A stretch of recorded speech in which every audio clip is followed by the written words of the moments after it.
seorang janda kaya pemilik lebih dari 300 pintu kosan, hidup sendirian di rumah mewahnya yang sunyi. Sementara seorang pemuda penjual siomay keliling hanya berharap bisa lunasi hutang keluarga di kampung. Siapa sangka pertemuan tak sengaja di depan gerbang rumah akan mengubah nasib keduanya selamanya. Tapi, benarkah cinta bisa tumbuh dari perbedaan usia, status, dan dunia yang begitu jauh? Dan apa yang sebenarnya terjadi hingga pernikahan mereka membuat satu kampung menangis haru? Jangan kemana-mana. Kisah ini bukan sekadar cinta biasa. Ini tentang pengorbanan, keikhlasan, dan takdir yang tak bisa ditebak. Tonton video ini sampai selesai. Yang sudah subscribe dan like saya doain hari ini mendapatkan rezeki yang berlimpah dan disembuhkan dari segala penyakit. Jangan lupa absen di kolom komentar dari daerah mana saja kamu menonton video ini.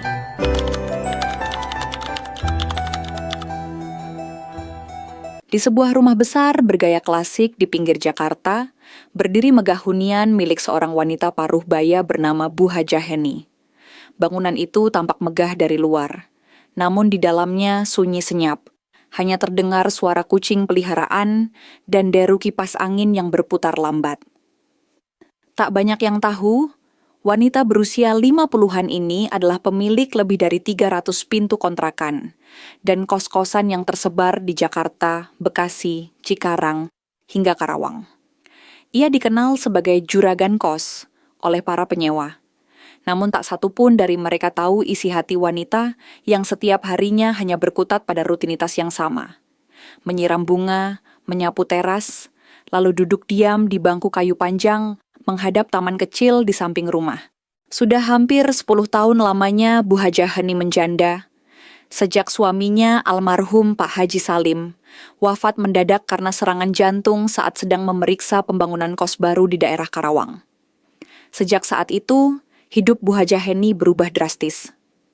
Ia menolak semua tawaran untuk menikah kembali. Bahkan, tawaran dari kolega bisnisnya, yang secara terang-terangan memujinya sebagai sosok wanita tangguh, ia tolak mentah-mentah. Untuk apa? Aku hanya ingin hidup tenang. Bersama kenangan, bisiknya pelan suatu sore, saat duduk di depan makam suaminya yang berada di pekarangan belakang rumah. Hidup tanpa anak membuat kesunyiannya semakin dalam. Bu Hajah Heni tak pernah dikaruniai keturunan. Dulu, saat masih bersama almarhum, ia sempat mencoba berbagai pengobatan, dari medis hingga spiritual. Namun takdir berkata lain. Tak jarang ia hanya bisa memandangi anak-anak kecil yang bermain di jalan depan rumahnya, menahan kerinduan akan tawa kecil yang tak pernah ia miliki. Satu-satunya hiburan Bu Hajah Heni adalah kebun bunga kecil di samping rumah. Di sana ia menanam berbagai jenis bunga dari hasil perjalanan bisnisnya keluar kota. Mawar, melati, anggrek, hingga bunga matahari. Tapi belakangan ini, kebunnya mulai terlihat layu. Beberapa pot kosong tak sempat ia isi ulang.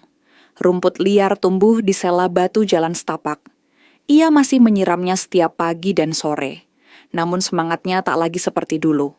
Hatinya kering, seperti tanah yang tak pernah diguyur cinta. Setiap hari Bu Hajah Heni bangun pukul 5 pagi.